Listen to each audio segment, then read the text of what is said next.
Hello ನಮಸ್ಕಾರ, ವಿಶೇಷ ಕಾರ್ಯಕ್ರಮಕ್ಕೆ ಸ್ವಾಗತ. ನಾನು ಭಾರತಿ ಪೃಥ್ವಿರಾಜ್. ವೀಕ್ಷಕರೇ, ಬಿಗ್ ಬಾಸ್ನಿಂದ ಈ ವಾರ ಸ್ಪಂದನ ಸೋಮಣ್ಣ ಅವರು ಹೊರಗೆ ಬಂದಿದ್ದಾರೆ. ನಿಮ್ಗೆಲ್ಲರಿಗೂ ಗೊತ್ತಿರೋ ಹಾಗೆ ಸಿಕ್ಕಾಪಟ್ಟೆ ಒಳ್ಳೆ ಪರ್ಫಾರ್ಮೆನ್ಸ್ ಕೊಟ್ಟರು. ಆದರೆ 99 ಡೇಸ್ ಇದ್ದರು.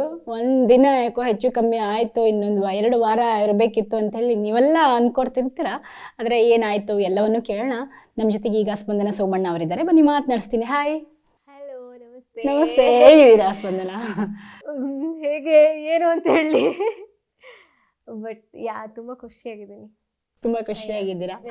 ಓಕೆ, ಈಗ ಲಾಸ್ಟ್ 2 ಬಾಲ್ಗೆ 2 6 ಹೊಡಿಬೇಕಿತ್ತು, ಆಗಲಿಲ್ಲ ನಿಮ್ಮ ಕೈಲಿ. ಆ್ಯಕ್ಚುಲಿ 2 6 ಹೊಡಿಬೇಕಿತ್ತು, ಬಟ್ ಅಲ್ಲಿದ್ದಾಗ ನನಗೆ ರೇಗಿಸ್ತಾ ಇದ್ರು. ಅಂದರೆ ಎಲ್ಲರಿಗೂ ಇನ್ ಜನರಲ್ ಈ ವಾರ ಯಾರು ಹೋಗ್ತಾರೆ, 98 ನಾಟ್ ಔಟ್, 99 ನಾಟ್ ಔಟ್ ಅನ್ನೋ ಇದಾಗುತ್ತೆ ಅಂತ. ಹತ್ರ ಬಂದ್ಮೇಲೆ ಎಷ್ಟು ದೂರ ಆಗೋಯ್ತಾ ಅನ್ನೋ ಥರ ಫೀಲಿಂಗ್ ಬಂತು. ಓಕೆ, ಎಷ್ಟು ಖುಷಿ ಇದೆ. ಹೌದು, ಒಂದು ಸೀರಿಯಲ್ಲು, ಸಿನಿಮಾ ಈ ಥರದ್ದೆಲ್ಲ ತೊಡಗಿದ್ದಾಗ ಒಂದು ಬಿಗ್ ಬಾಸ್ನ ವೇದಿಕೆಯಲ್ಲಿ ಎಂಟ್ರಿ ಕೊಟ್ರಿ. ನಿಮ್ಗೆ ಎಷ್ಟು ಖುಷಿ ಇದೆ ಈಗ ಬಂದಮೇಲೆ, ಹೊರಗೆ ಬಂದಮೇಲೆ? ತುಂಬ ಖುಷಿ ಇದೆ. ಯಾಕಂದರೆ ನನ್ನ ಫ್ಯಾಮಿಲಿ ರೌಂಡಲ್ಲಿ ಅಪ್ಪ ಅಮ್ಮ ಬಂದಾಗಲೂ ನನಗೆ ಅವ್ರಿಗೆ ಹೆಂಗೆ ಆಟಾಡ್ತಿದ್ದೀನಿ, ಯಾಕಂದರೆ ಎಲ್ಲ ಮ್ಯಾಟ್ರ್ ಆಗುತ್ತೆ ಅದ್ರ ಜೊತೆ, ಅವರಿಬ್ಬರಿಗೆ ಮೇನಾಗಿ ಏನು ಅನಿಸ್ತಿದೆ ಅನ್ನೋದು ನಂಗೆ ತುಂಬ ಒಂದು ಇತ್ತು. ಹೆಂಗೆ ಆಟಾಡ್ತಿದ್ದೀನಿ ನಾನು ಅಂತ ಕೇಳಿದೆ. ವಿ ಆರ್ ವೆರಿ ಹ್ಯಾಪಿ ಅಂತ ಹೇಳಿದ್ರು. ನಾನು ಹೊರಗಡೆ ಬಂದಮೇಲೂ ನಿನ್ನ ವ್ಯಕ್ತಿತ್ವ ಕೊನೆವರೆಗೂ ಉಳಿಸ್ಕೊಂಡು ಆಟಾಡಿದೆ.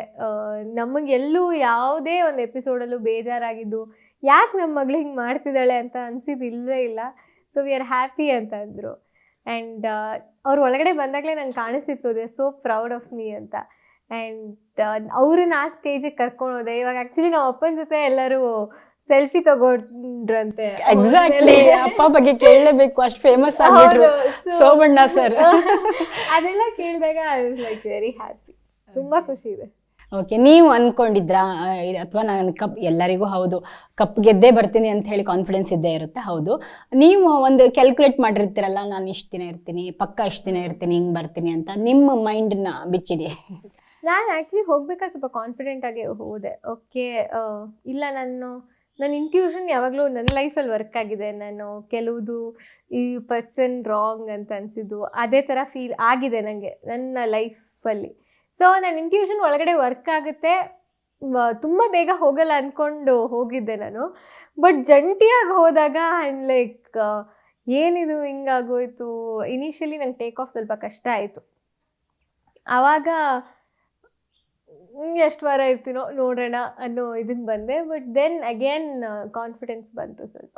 ಓಕೆ, ಸ್ಪಂದನ ಅವರು ಸುಮಾರು ವಾರ ಬರ್ತಾರೆ, ಆಚೆ ಬರ್ತಾರೆ ಅಂತ ಹೊರಗಡೆ ಬಂದರು ಹಿಂಗೆ ಹೋದ್ರು. ಈ ಥರದ್ದೆಲ್ಲ ಆದಾಗ ನಿಮಗೆ ಡಗ್ ಅಂತ ಆಯ್ತಾ? ಫಸ್ಟೇ ಒಂದು 2 ಮಂತ್ ಬ್ಯಾಕೆ ಆ ಥರ ಎಲ್ಲ ಆಗ್ಬಿಡ್ತು. ಅಲ್ಲಿಂದ ನನಗೆ ಫಸ್ಟ್ ಡೇನೇ ಗಿಲ್ಲಿ ಎಷ್ಟೊಂದ್ಸಲಿ ನಂಗೆ ರೇಗಿಸ್ತಿದ್ದ, ಯಾಕೋ ನಿನಗೆ ಆಪಿಡ್ತಾರಲ್ಲ ಬಿಗ್ ಬಾಸು ಅಂತ.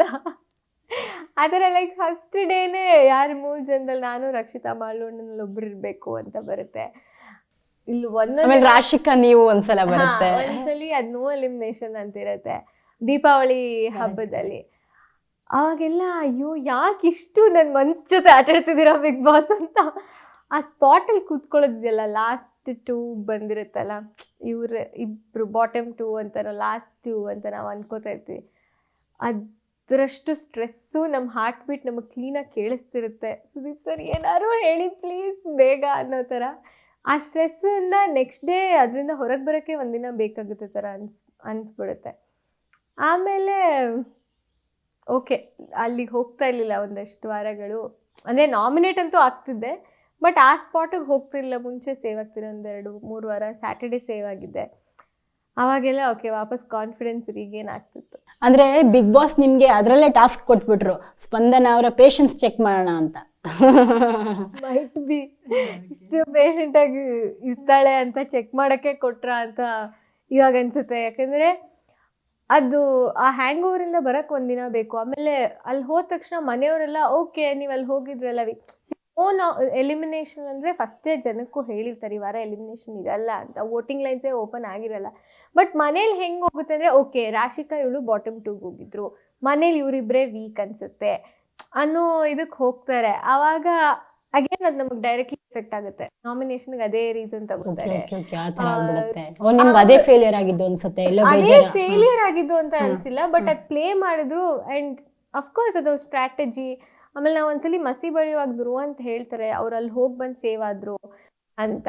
ಅದಕ್ಕೆ ನಾನು ಅದು ಹೆಂಗೆ ಕಾರಣ ಆಗುತ್ತೆ ನಿಂಗೆ? First of all Sudeep sir ಹೇಳಿದ್ರಾ ನಿಮಗೆ, ಅಥವಾ ಬಿಗ್ ಬಾಸ್ ಹೇಳಿದ್ರ ಅಲ್ಲಿ ಹೋಗಿದ್ದವ್ರಿಗೆ ಕಮ್ಮಿ ವೋಟ್ಸ್ ಬಂದಿತ್ತು ಅಂತ? ನೀವು ಅದನ್ನ ಕಾರಣ ಕೊಡ್ತಿದ್ದೀರ ಅಂದರೆ ನೀವು ಹೆಂಗೆ ಕಾಣಿಸ್ತಿದ್ದೀರಾ ನೋಡಿ ಅಂತ ಹೇಳಿರ್ತೀವಿ.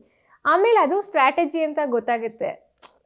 ಸ್ಟ್ರಾಟಜಿನೇ ಪ್ಲೇ ಮಾಡ್ತಿದ್ದಾರೆ ಅವರು, ಏನೋ ಒಂದು ಹೇಳಬೇಕು ಹೇಳ್ತಿದ್ದಾರೆ ಅಂತ.